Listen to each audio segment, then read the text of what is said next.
কোরবানির মাংসকে 3 ভাগে ভাগ করা জরুরি? 3 ভাগ না করলে কি গুনাহ হবে বা কোরবানির কোনো ক্ষতি হবে? অনেকে মনে করে কোরবানির দিন হাঁস মুরগি জবাই করা উচিত নয়। কেউ যদি কোরবানি করতে না পারে তারা কি হাঁস মুরগি জবাই করতে পারবে না? শরীয়ত কি বলে? ঋণ করে কোরবানি দেওয়া যাবে কিনা? কোরবানির পশু জবাইকারী ব্যক্তিকে যদি তার পারিশ্রমিক দেওয়া না হয় তাহলে কোরবানি নিষিদ্ধ হবে কিনা? ফয়জুল্লাহ লিখেছেন, কোরবানি করার সময় কি যাদের পক্ষ থেকে কোরবানি করা হয় তাদের নাম উচ্চারণ করা বাধ্যতামূলক নাকি মনোনীত করাই যথেষ্ট? আমরা যদি কোরবানির মৌলিক এবং জরুরি বিষয় বলি তাহলে জরুরি বিষয়ের মধ্যে এটি নেই যে কোরবানিকারকদের নাম উচ্চারণ করতে হবে, বরং নাম উচ্চারণ করা নেই, কিন্তু কোরবানির পশু কেনার সময় বা কেনার পর এটা কার কার তরফ থেকে হচ্ছে, কে কত অংশ নিচ্ছেন, এই বিষয়গুলো যদি ক্লিয়ার থাকে তাহলে সেক্ষেত্রে তাদের নিজেদের জানাশোনা আছে, বলা আছে, তাহলে সেক্ষেত্রে এটুকুই যথেষ্ট হয়ে যাবে। কোরবানি বিশুদ্ধ হওয়ার জন্য নাম উচ্চারণ করা কোরবানি বিশুদ্ধ হওয়ার জন্য শর্ত নয়, তবে নাম উচ্চারণ করা সুন্নাহ। অর্থাৎ আপনি যখন কোরবানি করলেন, কোরবানি করে শেষ করে বলবেন আল্লাহুম্মা তাকাব্বালহু মিন অমুক অমুক অমুক, এভাবে সবাই নাম উল্লেখ করবেন। আর যদি একা নিজের পক্ষ থেকে হয় তাহলে বলবেন আল্লাহুম্মা তাকাব্বালহু মিন্নি, আল্লাহ এটা আমার পক্ষ থেকে আপনি কবুল করেন, কামা তাকাব্বালতা মিন খালিলিকা ইব্রাহিম ওয়া হাবিবিকা মুহাম্মদ সাল্লাল্লাহু আলাইহি ওয়াসাল্লাম, যেমন আপনি কোরবানি কবুল করেছিলেন আপনার খলিল ইব্রাহিম আলাইহিস সালাম এটা, আপনার হাবিব মুহাম্মদ সাল্লাল্লাহু আলাইহি ওয়াসাল্লাম এটা, ঠিক একইভাবে আমার কোরবানি কবুল করুন। এভাবে বলা সুন্নাহ, বা কেউ বলতে পারেন, তবে হাদিসের যে টেক্সট আছে হুবহু সেটা বলতে পারলে অধিকতর উত্তম। আর যদি এটা মুখে উচ্চারণ করা নাও হয় তারপরে ইনশাআল্লাহ কোরবানি হয়ে যাবে, তবে উচ্চারণ করা উত্তম। তবে সেটা কোরবানি করার পর, পশু জবাই করার পর। আমাদের দেশে অনেক সময় দেখা যায় পশুকে শুইয়ে রাখা হয়েছে এবং চেপে ধরা হয়েছে গলা ইত্যাদি, তখন কাগজ নিয়ে এই সমস্ত নাম জপার চেষ্টা করা হয়। কোরবানির পশু জবাই করার পরে কাজটা জবাই করার পরই করতে হয়, তো এগুলো আগে থেকে রেডি করা উচিত। কোরবানির পশুকে কষ্ট দিয়ে তখন নাম সংগ্রহ করা এটা অনুচিত কাজ। ফরিদুর রহমান আপনি লিখেছেন, কোরবানির মাংসকে 3 ভাগে ভাগ করা জরুরি? 3 ভাগ না করলে কি গুনাহ হবে বা কোরবানির কোনো ক্ষতি হবে? কোরবানির গোশত 3 ভাগে ভাগ করা জরুরি নয়। আমরা অনেকেই কোরবানির গোশতকে 3 ভাগে ভাগ করা আবশ্যক মনে করি, অথচ এটি আবশ্যক নয়।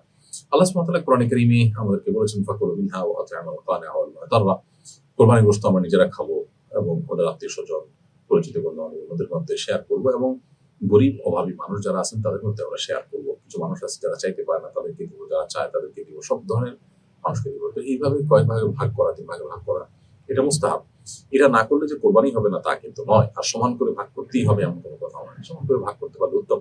কিন্তু এদিক সেদিক হলো, আপনি কিছু রাখলেন, অনুমান করে কিছু রাখলেন, কিছু দান করলেন, কিছু গরিব আত্মীয়স্বজন বা বন্ধু-বান্ধব অন্যদেরকে দিলেন, কিছু গরিব মানুষকে দান করলেন। তো এইভাবে বিভক্ত করতে পারলে সেটা উত্তম হয়। আর যদি আপনি একেবারে এক্সাক্ট 3 ভাগ না করে আরো কম বা বেশি ভাগ করেন তাতে কোরবানির কোনো অসুবিধা হবে না। এটা হলো উত্তমতর ব্যাপার। করতে পারলে ভালো, না করতে পারলে অসুবিধা হবে না। আসলে শরীয়তের কোন বিষয়ের গুরুত্ব কতটুকু এটা জানাটা আমাদের জন্য অনেক বেশি গুরুত্বপূর্ণ। আমরা অনেকে না জানার কারণে কিন্তু নানাবিধ জটিলতার মধ্যে ভুগি।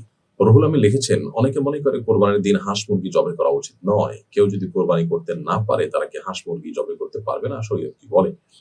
রুহুল আমিন, কোরবানি দিনগুলোতে হাঁস মুরগি জবাই করা যাবে না, এটি আমাদের নিছক ধারণা। এটা আসলে শরীয়তের কোনো নির্দেশনা নয়, বরং শরীয়তের নির্দেশনা হলো যে কোরবানির দিন কোরবানির পশু যেরকম জবাই করা যাবে, কেউ চাইলে হাঁস মুরগিও জবাই করতে পারবেন, কোনো অসুবিধা নেই। সাইদ আহমদ আপনি লিখেছেন, ঋণ করে কোরবানি দেওয়া যাবে কিনা? অনেকেই বলেন জায়েজ হবে না, এ বিষয়ে আপনার কাছ থেকে জানতে চাই।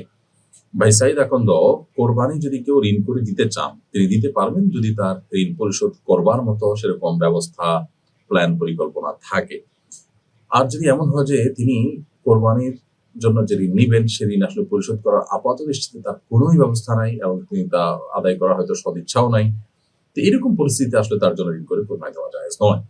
কারণ ঋণ পরিশোধ করার গুরুত্ব ইসলামী শরীয়তে অপরিসীম। আপনি ঋণ পরিশোধ করার যথাযথ ব্যবস্থা নাই, এমন অবস্থা আপনি ঋণ করে কোরবানি করার কোনো অর্থ হতে পারে না। এই জন্য এই বিষয়ে আমাদের সর্বোচ্চ দায়িত্বশীল হতে হবে। যে কোনো আর্থিক ইবাদতেই আপনি ঋণ করে সেটি করতে পারেন। কেউ ঋণ করে দান করলেন, এটি হতে পারে। এটা রাসূল আকরাম সাল্লাল্লাহু আলাইহি ওয়াসাল্লাম তার সাহাবায়ে কেরাম থেকে বিভিন্ন ঘটনা দ্বারা বর্ণিত যে তারা ঋণ করে দান করেছেন। ঠিক একইভাবে ঋণ করে কোরবানি করা যেতে পারে। তবে যেটি বললাম যে ঋণের টাকা আমি পরিশোধ করবো, তার একটা প্ল্যান পরিকল্পনা থাকবে, অথবা আমি পরিশোধ করতে পারবো, সে আস্থা কনফিডেন্ট থাকবে নিজের প্রতি, সেটা ঠিক আছে। একজন মানুষ হয়তো তার 10,000 টাকা মাসে ইনকাম নেই, যদি 5 লাখ 10 লাখ টাকা ঋণ করেন দান করার জন্য, তো সেটা অবশ্যই অনুচিত হবে এবং জায়েজ হবে না। কারণ তিনি এই 10 লাখ টাকা পরিশোধ করার আপাত দৃষ্টিতে তার কোনো উপায় নেই। তিনি নিছকই তথাকথিত আল্লাহর উপরে ভরসা করে ঋণ নিয়ে এলেন, নিজের দেওয়ার মতো সেরকম অ্যাবিলিটি মোটেই নাই, এরকম করা জায়েজ হবে না। কোরবানির পশু জবাইকারী ব্যক্তিকে যদি তার পারিশ্রমিক দেওয়া না হয় তাহলে কোরবানি নিষিদ্ধ হবে কিনা? কোরবানির পশু যিনি জবাই করেছেন তিনি যদি এটা তার শ্রম হিসাবে, এটা তার উপার্জনের মাধ্যম হিসাবে জবাই করে থাকেন, সাধারণত সেটাই হয়, তাহলে সেক্ষেত্রে তার পারিশ্রমিক দেওয়া জরুরি। তার পারিশ্রমিক যদি আপনি না দেন তাহলে আপনি গুনাহগার হবেন। তবে কোরবানি হয়ে যাবে, হয়তো কোরবানির সাথে এর সম্পর্ক নেই, কোরবানি বিশুদ্ধ হয়ে যাবে। কোরবানির পশুর যদি রঙগুলো সঠিক পদ্ধতিতে আপনি কেটে থাকেন এবং কোনো বিষয় ঠিক থাকে, কোরবানি হয়ে যাবে। বাট কোরবানি যিনি করেছেন, জবাই করেছেন, সেই লোকের টাকা যদি আপনি মেরে দেন বা টাকা না দেন তাহলে সেক্ষেত্রে আপনি গুনাহগার হবেন এবং বান্দার হক নষ্টকারী হিসাবে বিবেচিত হবেন। একজন মানুষ তিনি যার ছুরি কিনেছেন, ছুরি ধার দিয়েছেন এবং জবাই করছেন, এটা জানা বিষয় যে তিনি ঈদের দিন জবাই করে পারিশ্রমিক নিয়ে থাকেন, তাহলে সেক্ষেত্রে তাকে আপনি পারিশ্রমিক না দিলে আপনি গুনাহগার হবেন এবং দায়ী থাকবেন। হায়াতার লিখেছেন, কোরবানি পশু জবাইকারীকে চামড়া বা গোশত দেওয়া যাবে কিনা? কোরবানি পশু যিনি জবাই করবেন তাকে আপনি জবের বিনিময়ে নগদ অর্থ বা অন্য কোনো কিছু দিবেন পারিশ্রমিক হিসাবে। কোরবানির পশুর কোনো কিছুকে পারিশ্রমিক হিসাবে দেওয়া জায়েজ নেই। কোরবানির পশুর কোনো কিছু যদি পারিশ্রমিক হিসাবে দেন তাহলে কিন্তু কোরবানি বিশুদ্ধ হবে না। নবী করিম সাল্লাল্লাহু আলাইহি ওয়াসাল্লাম আল্লাহ তাআলাকে নির্দেশ করেছেন পরিষ্কারভাবে যেন তিনি কোরবানির পশুর গোশত বা তার পায়া, তার মাথা কোনো কিছুই যেন কসাইকে না দেন। কারণ কসাইকে তার ন্যায্য মূল্য বা ন্যায্য পারিশ্রমিক দিবেন, আর কোরবানি পশুর গোশত যদি দেন তাহলে সেটা বিক্রি করার মতোই হয়ে যায়। কোরবানি পশুর গোশতকে কারোর শ্রম নিয়ে পারিশ্রমিক দিলেন মানে হলো কেমন যেন বিক্রি করলেন। কোরবানি পশু বিক্রি করা যেরকম কোরবানি কর্তার জন্য জায়েজ নয়, যাকে কোরবানির গোশত দিয়ে দিয়েছেন তিনি এবার গোশত বিক্রি করলে এটা তার ব্যাপার, তার জন্য জায়েজ আছে। ঠিক একইভাবে কোরবানি পশুর কসাই কিংবা জবেকারী এরকম কাউকে কোরবানি পশুর গোশত বা কোনো কিছু পারিশ্রমিক হিসাবে দেওয়া জায়েজ নয়। হ্যাঁ, গরিব হিসাবে অন্য 10 জনকে যেরকম দিয়ে থাকেন সে পরিমাণ তাদেরকে দিলে সেটি জায়েজ হতে পারে। আপনি লিখেছেন, কোরবানির পশু জবাইকারীকে পারিশ্রমিক দেওয়া যাবে কিনা? কোরবানির পশু জবাই করা তো ইবাদত, আর ইবাদত করতে পারিশ্রমিক নেওয়া যায় না। বিষয়টা ব্যাখ্যা করে সন্দেহ মুক্ত করবেন। ভাই আলিয়াসগর খুব সুন্দর এবং চমৎকার একটি প্রশ্ন করেছেন। কোরবানির পশু যিনি জবাই করবেন তাকে কিন্তু পারিশ্রমিক দেওয়া জায়েজ আছে এবং বৈধ কাজ। কোরবানি করা ইবাদত, সেটা আপনার জন্য। যিনি জবাই করে দিচ্ছেন তিনি আপনার ইবাদতে আপনার সহযোগিতা করছেন। ধরুন আপনি নামাজ পড়বেন, তো নামাজ পড়ার জন্য আপনি জায়নামাজ কিনবেন, তো যিনি জায়নামাজ আপনার কাছে বিক্রি করছেন তিনি কিন্তু ইবাদত করছেন না, তিনি ব্যবসা করছেন। আপনি তার কাছ থেকে জায়নামাজ নিয়ে সালাত আদায় করবেন। এখন ইবাদতের কাজে কেনা বেচা করা, টাকা ব্যবসা করা যায় হবে না এরকম কিন্তু আপনি বলেন না। ঠিক একইভাবে আপনার পশু জবাই করাটা আপনার কর্তব্য। আপনার পশু আপনি জবাই করতে পারছেন না বা আপনাকে সহায়তা নিচ্ছেন, তিনি করে দিচ্ছেন, তো তাকে আপনি অবশ্যই পারিশ্রমিক দিতে হবে। এখানে ব্যাপারটা এরকম না যে আপনার ইবাদতটা সে করে দিচ্ছে, আপনার টাকা, এখানে আর্থিক ইবাদত মূলত এটা আপনার টাকা আপনি ব্যয় করছেন, আপনি আপনারটা আপনি করছেন, তিনি শুধুমাত্র সেটা সম্পাদন করে দিচ্ছেন, সেটা বাস্তবায়নটা করে দিচ্ছেন।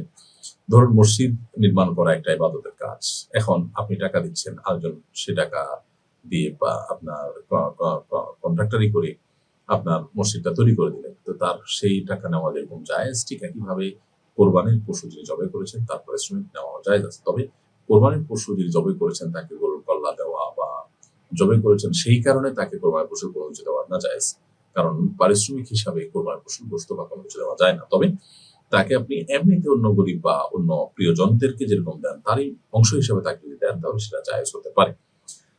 এরপর প্রশ্ন হলো যে নিজের কোরবানি নিজে করা উত্তম। আমি জানতে চাই সুন্নত তরিকায় কিভাবে নিজের কোরবানি নিজে করতে পারি।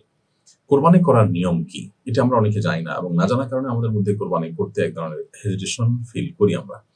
মূলত কোরবানি করা খুব সহজ একটি কাজ, এটি জটিল কোনো কাজ নয়, এবং নিজের কোরবানি নিজে হাতে করা উত্তম। বিশেষ করে একটা পশু আপনি দীর্ঘদিন লালন পালন করেছেন কিংবা কিনে এনে সেটাকে আদর যত্ন করে আপনি লালন পালন করেছেন 2-4 দিন 5 দিন যেটাই হোক, এরপরে পশু জবাই করতে আপনার মধ্যে একটু হলেও কষ্ট লাগা কাজ করবে। এখান থেকে আমরা শিক্ষা গ্রহণ করব যে কোরবানি আসলে আমাদেরকে ত্যাগের শিক্ষা দেয় এবং স্যাক্রিফাইসের শিক্ষা দেয়। আল্লাহর নির্দেশ পালনার্থে আমার প্রিয় জিনিসকেও ত্যাগ করতে আমরা শিখবো, সেই জিনিসটা কোরবানি আমাদেরকে শেখায়। তো এই জন্য নিজে হাতে কোরবানি করা উত্তম। নিজে হাতে কোরবানি করার ক্ষেত্রে আমরা যে হেজিটেশনে ভোগী সেটির মূল কারণ হলো যে কিভাবে কোরবানি করলে শুদ্ধ হয় অশুদ্ধ হয়, এ নিয়ে আমাদের এক ধরনের ভয় আছে। এই ভয়টা দূর করে দিতে চাই আমরা। এটা আসলে এমন কোনো বিষয় না যেটা খুব জটিল যে কোরবানি শুদ্ধ অশুদ্ধ হওয়ার মতো ব্যাপার হয়ে দাঁড়াবে। প্রথমত আপনি কোরবানির পশুকে পশ্চিম দিকে আপনি শোয়ালেন, পশ্চিম দিকে কোরবানির পশুকে শোয়ার পর তার গলা আপনি ছুরি চালানোর আগে বিসমিল্লাহি আল্লাহু আকবার আল্লাহুম্মা মিনকা ওয়া লাক বলে আপনি পরিচালনা করবেন। কোন বর্ণনায় আল্লাহুম্মা ইন্নী ওয়াজ্জাহতু ওয়াজহিয়া লিল্লাযী ফাতারাস সামাওয়াতি ওয়াল আরদা হানিফা ওয়া মা আনা মিনাল মুশরিকিন। এই দোয়া পড়ার কথা বর্ণিত হয়েছে, যদিও সেই হাদিসের সনদে কিছুটা আপত্তিজনক মহাদিসগণ। তাহলে যা না বললে নয়, তাহলে বিসমিল্লাহ আল্লাহু আকবার, বিসমিল্লাহ আল্লাহু আকবার বলে আপনি ছুরি চালনা করবেন। এবং পশুর যে খাদ্যনালী এবং শ্বাসনালী আছে, মোটা মোটা দুইটা নালী, এগুলো যেন কাটা যায়, এবং দুই পাশে দুইটা সরু বা চিকন নালী আছে, সেগুলো যেন কাটা যায়। তাহলে এই নালীগুলো কাটা গেলেই আপনার কোরবানি বিশুদ্ধ হয়ে গেল। সাধারণত কোরবানি পশু শোয়ার পর কোরবানি পশুর যে কান, এটা পশুর গলার দিকে ভেঙে ধরলে যে জায়গায় কানের গোড়াটা থাকে, ওই জায়গা নরম জায়গা থেকে দেখে, মানে হাড্ডি যেন না পড়ে, নরম জায়গা দেখে হাত দিয়ে ধরে যদি দেখা যায় নরম জায়গা, সেখানে বিসমিল্লাহ আল্লাহু আকবার বলে ছুরি চালনা করা যেতে পারে। এবং ছুরি চালানোর পর দেখাই যাবে যে নালীগুলো কাটা গেছে, একটা একটা করে পরিষ্কার দেখা যাবে। অতএব এই খাদ্য এবং শ্বাসনালী, খাদ্যনালী, শ্বাসনালী এগুলো একটু বড় থাকে, আর দুই পাশে দুটা সরু বা চিকন নালী থাকে, সেগুলো কাটা হয়ে গেলে কোরবানি বিশুদ্ধ হয়ে যাবে। বিসমিল্লাহ করে আপনি কোরবানি করে ফেলবেন। কোরবানি করার পর সেটা নিজের পক্ষ থেকে বলবেন, আল্লাহ এটা আমার তরফ থেকে কবুল করেন, যেভাবে আপনি ইব্রাহিম আলাইহিস সালাম এবং মুহাম্মদ সাল্লাল্লাহু আলাইহি ওয়াসাল্লাম কোরবানি কবুল করেছেন। আল্লাহুম্মা তাকাব্বালহু মিন্নি কামা তাকাব্বালতাহু মিন খালিলিকা ইব্রাহিম ওয়া হাবিবিকা মুহাম্মদ সাল্লাল্লাহু আলাইহি ওয়াসাল্লাম।